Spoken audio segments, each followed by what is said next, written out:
स्थान कहते हैं, इसको मूलाधार कहते हैं। मूल आधार है, ये मूलाधार कहलाता है। मूलाधार नाभि के नीचे नहीं है, ये मेरा पूरा शरीर 84 किलो का मूलाधार है, इसको मूलाधार कहते हैं। अनुभूति हो ही नहीं सकती।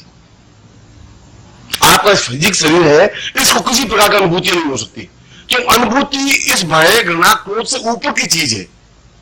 जब आप इससे आगे चढ़ेंगे तो आप अनुभूति होने की संभावना बनेंगे। ना तो अनुभूति आपकी क्रोध की हो सकती है, घृणा की हो सकती है, मोह की हो सकती है, लालच की हो सकती है। ये हर समय व्यक्ति इन 33 संचारी भावों में से किसी न किसी भाव से संबंधित होता ही है। या तो मैं प्रेम में मग्न होऊंगा, मैं प्रेम कर रहा हूं अपने आप से, अपने बटन बंद करता हूं, कॉलर लगाता हूं, ऐसा लग रहा हूं कि मैं कितना सुंदर दिख रहा हूं, या तो अपने आप से प्रेम करूंगा, या मैं तुमसे प्रेम करूंगा, या तुमसे घृणा करूंगा, या मैं चिंता करूंगा, या भय होगा, या घृणा होगी, या क्रोध होगा। कहीं कहीं किसी संवेग से जब आविष्टित है तो अनुभूति फिर कहां से होगी? अनुभूति तो इससे परे की चीज है। इस अनुभूति के लिए इस शरीर से ऊपर उठना होगा, इस शरीर के और अंदर जाना होगा। जो दूसरा शरीर है जिसको स्वादिष्ठान चक्र कहा गया है, दूसरे शरीर का नाम है स्वादिष्ठान। इस शरीर के अंदर जाने की क्रिया, और जब हम दूसरे शरीर को स्पर्श करते हैं ध्यान प्रक्रिया के माध्यम से, अंदर शरीर जाने के लिए कोई सीढ़ियां नहीं है, बहुत एक ध्यान प्रक्रिया है, वो अपने आप में प्राणायाम क्रिया है। और जब आप बिल्कुल शांत स्थिर चित्त में बैठ जाते हैं, जब कुछ करने की जरूरत नहीं होती, जब आपके पास किसी प्रकार का आवेग और संवेग नहीं हो, तब आप अंदर जाएंगे। जब आपके पास संवेग है तो फिर अनुभूति नहीं हो सकती, फिर आप अंदर नहीं जा सकते। और अंदर जाने की प्रक्रिया के लिए आपको किसी प्रकार का प्रयत्न करने की जरूरत नहीं है, केवल अपने आप को स्थिर चित्त बना देना है। केवल अपने आप को और आपके मानस को थॉटलेस बना देना है। माइंड, थॉटलेस माइंड, विचार शून्य मस्तिष्क, जिसमें कोई विचार हो ही नहीं। इतनी गर्मी क्या काम की? आप बैठे तो शांति से, गुरु जी बैठे हुए तो हैं और परेशान हो रहे हैं कि गर्मी बहुत तेज हो रही है, या पंखा धीमे चल रहा है। ऐसा मस्तिष्क किसी भी क्षण थॉटलेस नहीं बनता। 24 घंटे रात्रि को भी आप स्वप्न देखते रहते हैं, आपका मस्तिष्क निरंतर क्रियाशील है। रात को भी ऐसा 24 घंटों में जिसमें मस्तिष्क काम करना बंद कर देगा, उसमें तो आदमी मृत्यु हो जाएगी। इसलिए आज का चिकित्सा विज्ञान यह कहता है कि हार्ट खत्म होने को मृत्यु नहीं कहते। किसी का हार्ट अटैक हो गया, हार्ट काम करना बंद कर दिया है तो मृत्यु नहीं कहलाती। वो कह रहे जब मस्तिष्क काम करना बंद कर देता तो मृत्यु कहलाती है। इसलिए मृत्यु के 6 घंटे तक उसको जलाते नहीं है, उसकी लाश को देते नहीं है, क्योंकि जब मस्तिष्क बिल्कुल समाप्त हो जाएगा, जब उसका वर्किंग समाप्त हो जाएगा तो मृत्यु कहलाएगी। और मस्तिष्क को शांत करना अपने आप में, इस पहली देह को समाप्त करना है, पहली देह को मृत्यु देनी है। अब पहली देह की मृत्यु होगी तो स्वादिष्ठान चक्र अपने आप उस जगह हम पहुंचेंगे। और स्वादिष्ठान चक्र पहुंचने का मालूम क्या है कि हम पहुंचे? हमें कैसे मालूम पड़ेगी कि हमने इस मूलाधार को छोड़ दिया, स्वादिष्ठान तक पहुंचे? जब व्यक्ति स्वादिष्ठान तक पहुंच जाता है तो उसमें संचारी भाव नहीं होते, संवेग नहीं होते, फिर भय नहीं होता, फिर उसे घृणा नहीं होती, फिर उसे क्रोध भी नहीं आता। जब इनसे परे हट जाता है तो समझना चाहिए अब ये स्वादिष्ठान चक्र तक पहुंचा है। अभी तो हम अपने भय से, अपने आवेग से, अपने तनाव से और अपने दुखों से मुक्त हैं नहीं, उसमें उलझे हुए हैं। हमारे यहां राजस्थान में 47 से पहले कई ठाकुर थे। ठाकुर का मतलब है जागीरदार, जमीन के मालिक। और छोटे छोटे राज्य थे, जैसे जोधपुर के एक महाराजा अंगद सिंह जी, उनके पहले अमृत सिंह जी थे, उनके पिताजी, फिर उमेश सिंह जी थे। और उमेश सिंह के टाइम में छोटे छोटे राजा बहुत थे। लूनी का एक राजा अलग था, ठाकुर था, उसको ठाकुर कहते थे। एक बार झालावाड़ के ठाकुर साहब, उनको मन में आया कि अब हम कुंडली जागृत कर ही दें। बहुत दिन हो गया साला, उस कुंडली जागृत नहीं हो रही। अपने पंडित जी ने बुलाया कि हमारी कुंडली जागृत कर दो भैया। उन्होंने 5 मिनट का था। आप हाल दुखी हो रहे, आप महाराज हैं, आपकी कुंडली तो तुरंत जागृत होगी, और लोगों की होगी कि नहीं होगी? आप कुंडली तो तैयार बैठिए, आपने कहा हम जागृत कर देंगे। आप देखा होगा निर्मला देवी दिल्ली में पैदा हुई है, नहीं? कुंडली जागृत करती है। 500 रुपए में कुंडली जागृत कर दे, 400 रुपए में कर दे, 300 में कर दे, तुम्हारे जेब में 10 रुपए तो लाओ, 10 रुपए भी लाओ, तेरी कुंडली जागृत कर देंगे। और लोग जाते हैं कुंडली जागृत करवाने के लिए। हमारे यहाँ के जो साधक आए वो भी गए उस मीरा देवी को देखने के लिए। अब मीरा देवी आज से 10 साल पहले जोधपुर में आई थी अपनी कुंडली जागृत करवाने के लिए। और मैं कहा कि मुझे इनका एक शिष्य आया, 10-12 साल हो गए होंगे। उनका कि गुरुजी आप ऐसा करिए कि हमारे गुरुजी हैं, उनसे आप मिल लीजिए और वो आपसे मिलना चाहती हैं। मुझे कोई औरत है तो मुझे बुला लीजिए, बात कर लेते हैं। उनका नहीं, आप अगर बहुत मेहरबानी होगी अगर आप चले, सूरज के पास में एक जगह है कच्छ में, और समुद्र का किनारा है, समुद्र के पास में समुद्र का किनारा है, वहां पर गुरुजी है। मैंने एक क्षण में सोचा, मैंने अहमदाबाद में कोई काम से जाना ही है, अहमदाबाद से कार से समुद्र चले जाएंगे और गुरुजी को देख ले। नहीं, अहमदाबाद का टिकट का खर्चा घर का लगेगा, लगा दे, इसका देखा जाएगा। तो मीरा देवी को देख लेते। वहां हवाई जहाज से चले गए अहमदाबाद तक। वहां से वो भगवान कपड़े पहना हुआ और एकदम मोटा सा आदमी जो यहाँ आया था वो कार लेकर के आया, बैठ गए और सूरत के आगे वो समुद्र से 2 किलोमीटर समुद्र का किनारा है, वहां पर एक कच्छ के महाराजा का एक मकान बना हुआ भवन, वहां ले गए, बिठा दिया। हमें दोपहर को 12 बजे करीब पहुंचे, बैठ गए। 15-20 मिनट बाद एक दासी आई, सफेद जक कपड़े पहने हुए, 17-18 साल की, और आकर के काजू रख के चली गई। चलिए गुरुजी कुछ काजू वाजू अपने खाएं तो मीरा देवी आई जाएगी। फिर दूसरी आई दासी, बादाम रख के चली गई। तो तीसरी आई, दूध का गिलास रख के चली गई। मैंने कहा ये तो सब सही है, तुम्हारी मीरा देवी कहाँ है? हम उनको देखने के लिए आए, अभी काजू वाजू बाद में देख लेंगे। तो कभी नहीं, ऐसा मत कहिए, आपसे मिलना चाहते हैं। खैर 5-10-15 मिनट में मीरा देवी आई, आकर के एक आसन पर बैठ गई। अपन बैठे हुए थे आसन पर, उन्होंने नाम सुन रखा था ज्योतिष के क्षेत्र में भी और तंत्र के क्षेत्र में भी। अपने दासियों को या अपने शिष्यों को कहा कि उसे बाहर निकल गई, दरवाजा बंद कर दिया। उनका पढ़ाई व्यक्ति कोई गुजरात में बैठे हुए, गुजरात में तो 2 मिनट में आदमी गुरुओं को बदनाम 2 मिनट में करते हैं। गुजरात का धर्म यही है, जो गुरु पैदा उसको बदनाम करना। मेरा सारा यहाँ आएगा, गड़बड़ पैदा हो जाएगी। मेरा थोड़ा दरवाजा खुला रख, नहीं घुसती। हनुमान जी का नाम जपा, जय हनुमान ज्ञान गुण सागर, जय कपीश सिंह।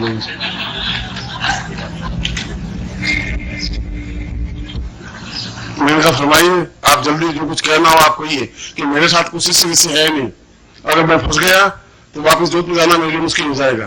कि आप घबराइए। मैं घबराता आपसे नहीं हूं, मैं गुजरात के से घबराता हूं, आप तो घबराने की बात है ही नहीं। तो साहब 2-4 मिनट बैठ करके, और बिल्कुल मैं आपको साहब ठीक कह रहा हूं,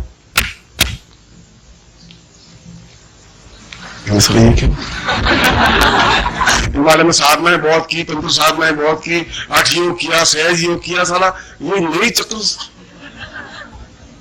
अपने का नाम है तो अपन को पीछे नहीं रखना है। अपने भी 3 बार ताली बजाएगी करके, अपने भी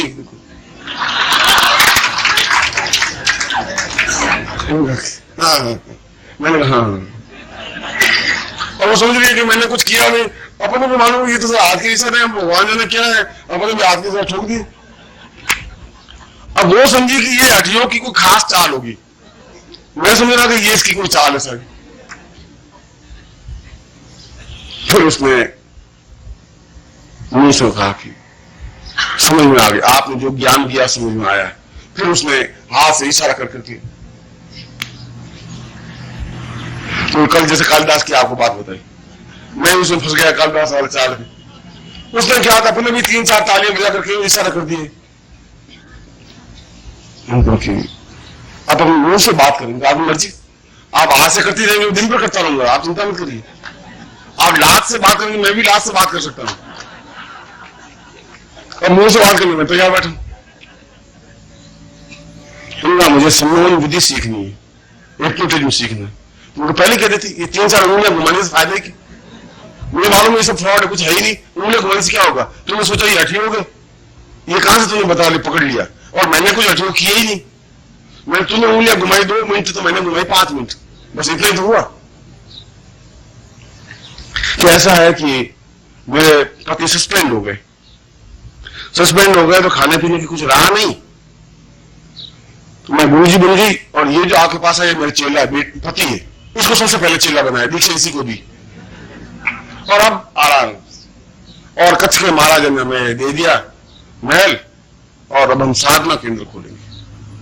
वो तो अब तुम्हारी मर्जी है, बस कच्छ के महाराज मिल गए तब साधना केंद्र की चिंता है नहीं तुम्हें, अब घबराओ मत।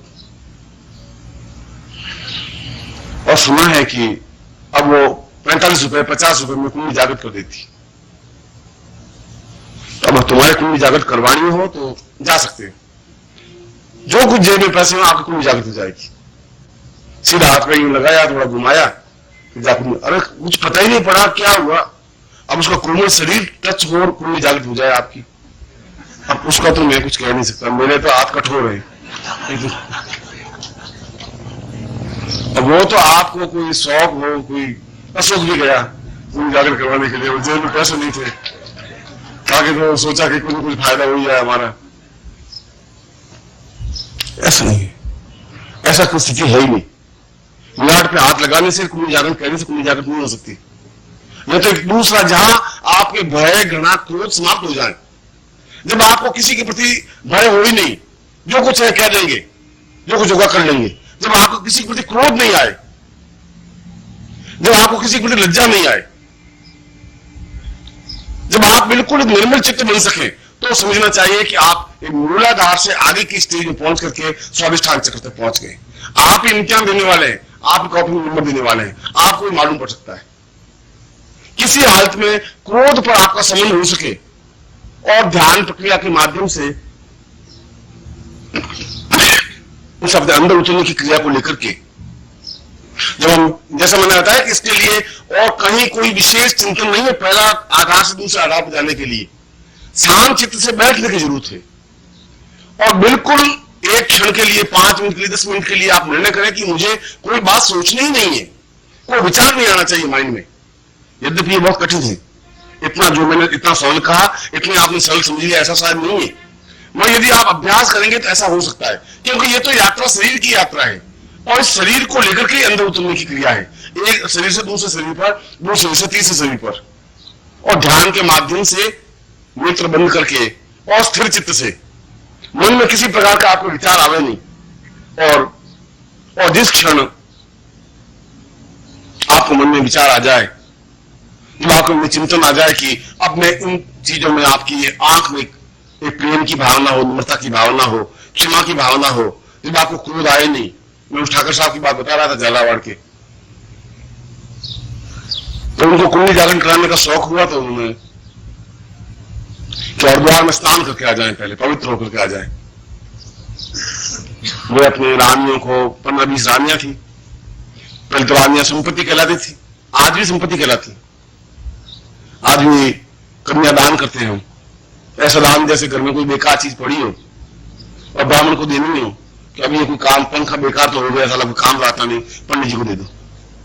और लड़की जब बेकार हो जाती है, 17, 18, 20 साल की सारी बाहर हो जाती है, उठा करके किसी झंडे को दे देते हैं, उठा करके ले जा भैया, मैं तो भुगता 20 साल तक, तुम जिंदगी भर भुगतता रहे। कन्यादान जैसा क्या, दान क्या है? ऐसी बेकार चीज नहीं उसको दान करें, ये पानी का संस्कार है। संस्कार तो सब बन सकता है, दान तो तब बनता है जब यूजलेस हो, उत्तम कोटि चीज दान होती नहीं। आपके घर में बेकार फल पड़े हुए, सड़े हुए, वो आप गुरु जी के चरणों में लाकर रख देंगे, लीजिए गुरु जी। अब मैं आप खा सके, आपको फेंके ना, आपको शिविर का शुल्क देना है, मैं देखता हूँ नोट बिल्कुल फटे हुए, गले हुए, वो घुमा घूम कर रख देते हैं, मैं नोट तो अंदर रख देते। दान देना है सर, और क्या है। तो गए हरिद्वार, हरिद्वार में स्नान वान किया, पत्नियों को स्नान करवाया और फिर पंडित ने कहा कि आप तो महाराजा हैं बहुत बड़े, आप कुछ चीज छोड़िए। हमारे यहाँ हिंदुस्तान में प्रथा है, हरिद्वार जाने के बाद कोई चीज छोड़ देते हैं। अब जिंदगी भर में आलू नहीं खाऊंगी, कोई शकरकंद छोड़ देती है, शकरकंद नहीं खाऊंगी, कोई फल छोड़ देती मैं सेब नहीं खाऊंगी, संतरा नहीं खाऊंगी, मौसम कोई एक चीज छोड़ देते, पंडित छुड़वाते। आप भी जाएं, बैंगन छोड़ के आ जाएं, क्या पंडित जी बस बैंगन नहीं खाएंगे।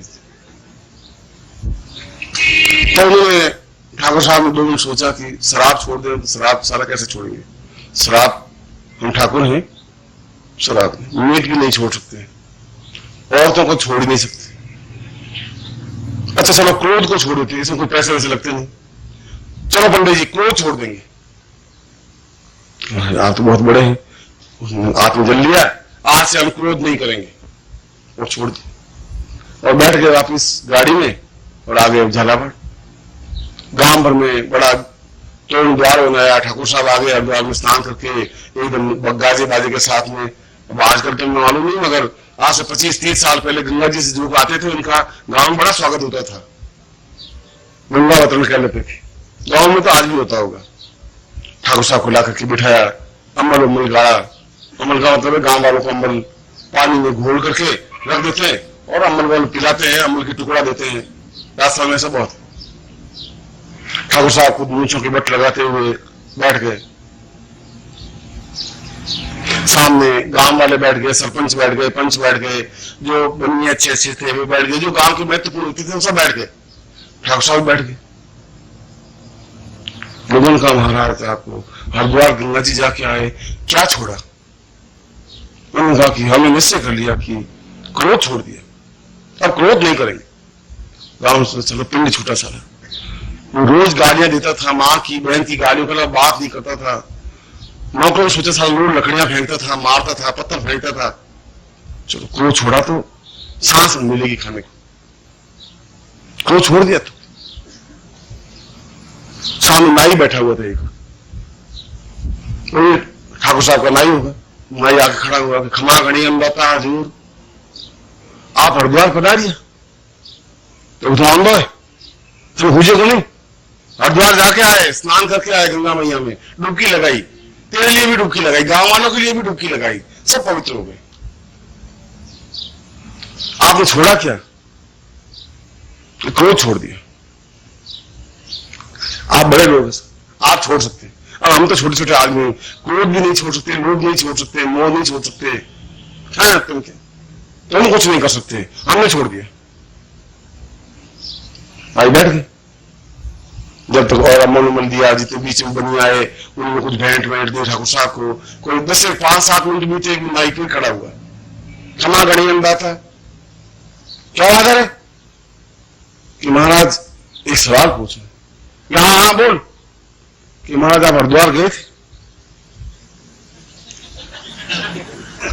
मुंह के पट्टे तुझे कह दिया कि हरिद्वार गए थे और बराबर गए थे, और ये टिकट पड़ा देख ले, टीटी को दिया नहीं, अभी रखा है।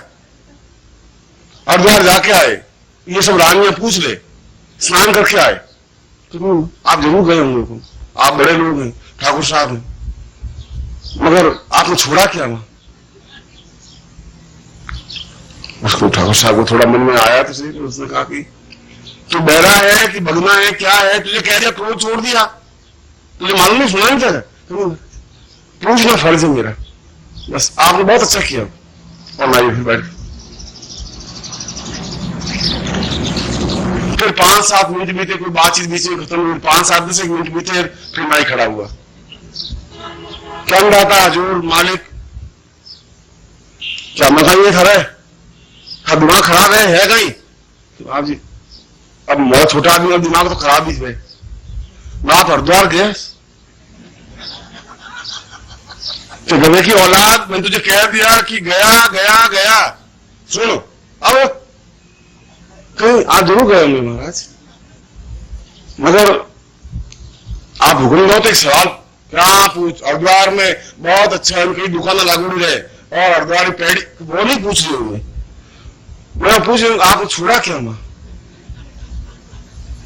क्या साला खर दिमाग है सारा ये, इसके अक्ल भेजे में नहीं जाएगी। क्या तो सुन ले, साफ साफ सुन ले, मैं क्रोध छोड़ दिया। अब समझ में आई तेरे? सुन ले, क्रोध छोड़ दिया बस। फिर बैठ। 5-7 मिनट बीते, फिर नाई खड़ा हुआ। मालिक अंधा था, ये सारा गधा। अब बीच में बात बनिए आ रहे हैं, दूसरे आ रहे हैं, गांव के लोग आ रहे हैं, कहे महाराज बस कुछ नहीं, आप हरिद्वार पधारिए तो सही। तो उन्होंने पत्थर में हुए बगलो हूं है गधे है, कह दिया हरिद्वार गया क्या साहब, आप जरूर बना रहे वाला हुक्म।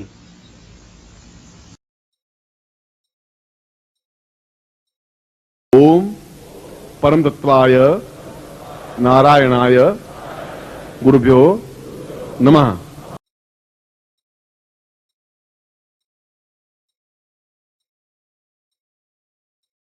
ओम ह्रीं मम प्राण देह रोम प्रतिरोम चैतन्य जाग्रय ह्रीं ओम नमः।